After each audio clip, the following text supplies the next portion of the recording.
Yeah, I'll get us started in the interest of time. So thank you, everybody, wherever you are. I hope our session this morning, it's morning for us here, very early on the East Coast of the United States. Actually, I'm on the West Coast of the East Coast because I'm on the Gulf side of Florida. So great to be with you all. And I hear some friendly faces in the room.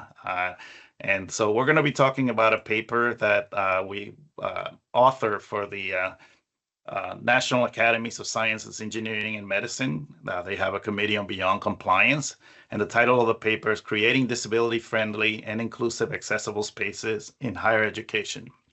And the focus of our paper is really how do we make STEM spaces in higher education more accessible and inclusive so that we can build a pipeline of researchers in STEM, science, technology, engineering, and mathematics that have disabilities, and we can make the workforce of the future more inclusive, and we can bring more innovation as well, because people with disabilities need to be part of those conversations. And so we have a link, we've shared a link to the paper, or actually the slides, in the chat, and then through the slides you can get access to the paper as well. So just to get us started here, we are from CAST.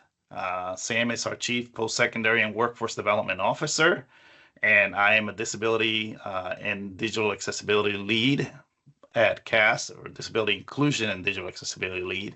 And our work really revolves around this vision that we have, that every learner should have engaging opportunities to access education and training environments that are intentionally designed with their needs and preferences in mind. And I always like to highlight that it's not just the needs, because we often focus a lot on the needs, but the preferences are just as important, because when we pay attention to the preferences that you have for learning, we really honor you as a person. And so that's going to be a theme. I'm going to mention our upcoming update to the UDL guidelines. And so that's going to be a theme in the UDL guidelines. It's really honoring people as learners. So I want to begin. I don't know if Sam is on now with a good mic, but we started our paper really by challenging how we define intelligence, right? We define intelligence often as really residing within the individual, and we want to. Oh yeah, there you go, Sam. We can hear you great. So you all pick it up here. I just got a brief introduction. Thanks, Luis. So I think just we want to kind of just frame the work around, one of the challenges, not just for people with disabilities, but, one of the challenges that we really frame the work around in the paper and beyond that is just the fact that our notion of intelligence in our systems is, I think, really pretty broken. It's often, in our context at least, very individualistic, but it also marginalizes some people's ways of thinking and being and doing in the world and centers others. We heard this earlier, an example with the example of the best teachers are the ones who, make sure that the students perform well on the exams, right? That's really speaking to a narrow set of skills and abilities. And so we think that, not just UDL sort of helps us think about broadening out that definition, which is really kind of framed how a lot of our education systems run, right? This idea that there's only certain ways of expressing ourselves, there's only certain ways of being motivated, there's only certain ways of paying attention to the information that's available. And so, just if we go on to think of an example of how critical design is for really, and this is Frederick Fovitt, I know he's there yesterday, I don't know if he's there today, but really introduced this concept to us. But this idea, which came from a case in Ontario, actually, the Human Rights Commission actually putting into law that you could socially construct disadvantage, and that, the subjective components were just as critical as the objective components of disability. But we really think about the example of left-handedness, which I know intimately, but for so many centuries, right, writing was just the purview. Writing in Romance languages, which is left to right, was the purview of right-handed people because our design instruments, the ink pot and the quill, made it impossible for left-handed people to write without smudging, right? So they looked incapable in an environment where the design really created those constraints, not the individuals, right? Not their capacity to do something. It was the capacity of the design to make um, to make the way someone expressed their understanding look flawed, right? And then we constructed all sorts of sort of notions of left-handedness being bad. If you think of across a lot of languages, right? Gauche in French means, uh, off or bad. We talk about people having two left feet, et cetera, et cetera.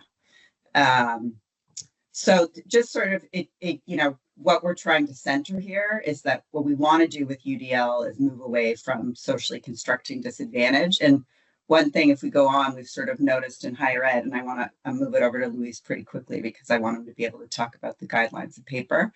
But we've really found in our work where we're trying to sort of think about who has access to, in our context, middle and high income careers, is really thinking, reaching further down into the system. So thinking about how do we even give people exposure to what's out there, right? And opportunities to engage with different ideas and higher education and careers. If they don't know what's there, then they're not going to be able to engage, right? And then how do we collaborate with others, right? Whether it's a higher education institution or a different type of training institution or community-based setting to prepare people for these careers. And only then can you get to the idea of really being able to hire and retain people to have better representation, empowerment, and growth in the workplace, right? So it's sort of a long trajectory we try to take with the work, but we think that without that, you're only getting the people who've made it up to the next stage, right? You're not getting you're not really getting broad representation. And so just a couple quick examples of things we've done. So, and this actually has some free resources, but we partnered, there's a big focus on advanced manufacturing in the United States right now and trying to sort of take some elements of that and really recreate a innovation system domestically, both the research side and the kind of scaling and manufacturing. So we've been building universally designed simulated work-based learning and other career guidance materials and a personalized e-portfolio to bring this to high school students and really mapping this onto kind of the competencies needed in the industry, but again, making it sort of hands-on and very interesting. So we've, what we've tried to do, and we've co-designed this with young people and asked them sort of, what do you want to know about careers? Like what's interesting to you? So think about sort of, students who are anywhere from like 14 to 18, working with them. And what we've done, which is pretty cool, is kind of create a kind of kitchen sink science so people can learn things like cell growth, which is thinking about how to grow cells, and eventually create tissues and organs from your own stem cells. So thinking about that concept with like things you have at home. So not actually needing a lab to do that simulated work-based learning, but being able to learn the concepts outside of there. So just as sort of an access concept. And Luis will share the slides and a couple other projects we have that's similar, really about engaging people, attracting people into environments by creating universally designed hands-on learning. And then kind of at the other end of this environment, in the kind of prepare stage, do you want to talk about Access AT, Luis? Absolutely. So Access ATE, that's ATE stands for Advanced Technological Education, and Access ATE is a project that aims to make accessibility a priority within the Access ATE community of centers and projects that support advanced technological education in the U.S. And so what we've done is created a series of UDL case studies that focus on specific aspects of advanced technological education. So for instance, there's one on how do you present technical information?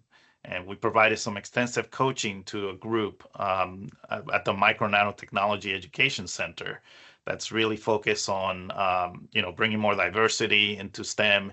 And so we really focus on coaching them on how do you present information in a way that models the universal design for learning principles. I work with a robotics instructor to help and make his robotics curriculum more accessible. We have case studies focusing on when you're having a conference, how do you incorporate a bilingual component to it with regards to sign language interpreters? So how do you carry on a bilingual conference where ASL is one of the languages, right?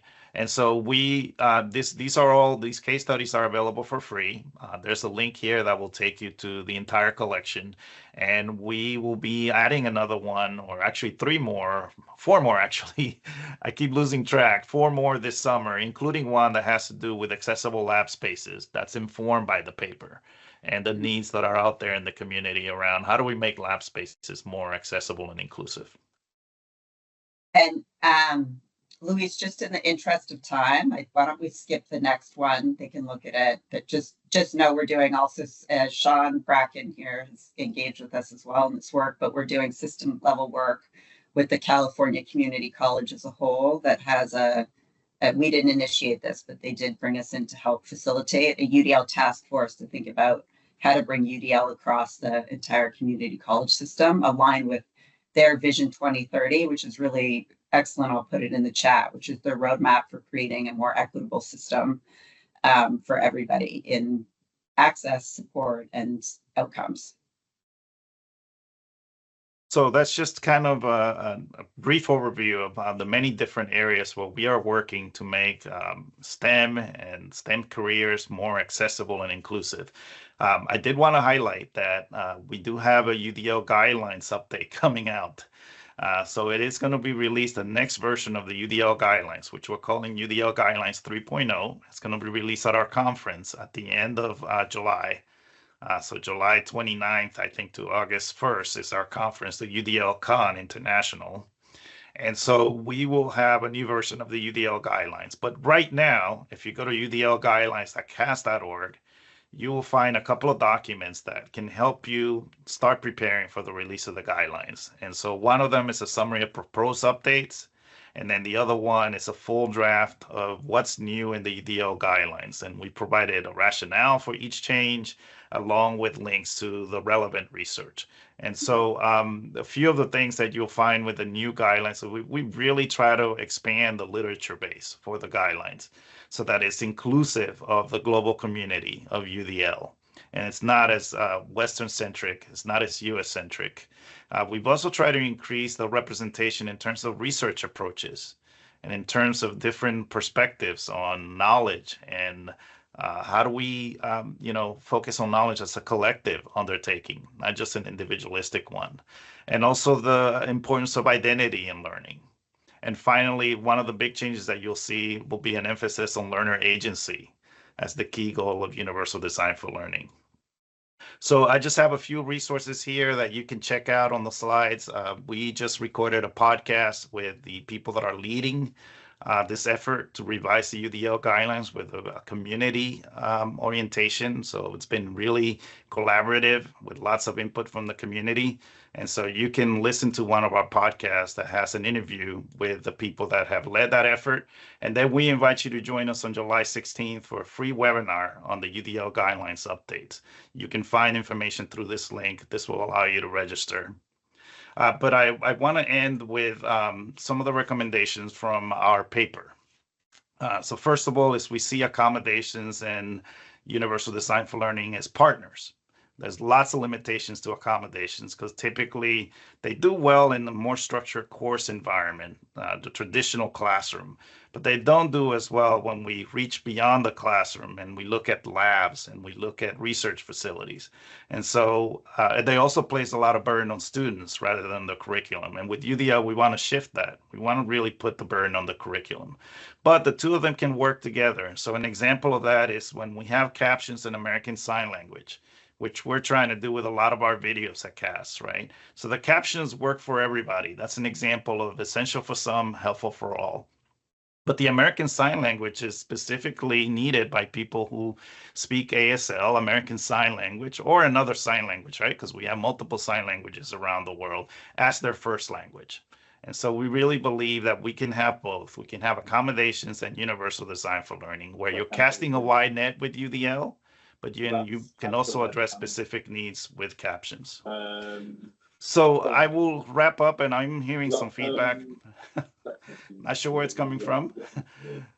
But we do have some recommendations for lab-based learning. So very briefly, explore accessible lab tools.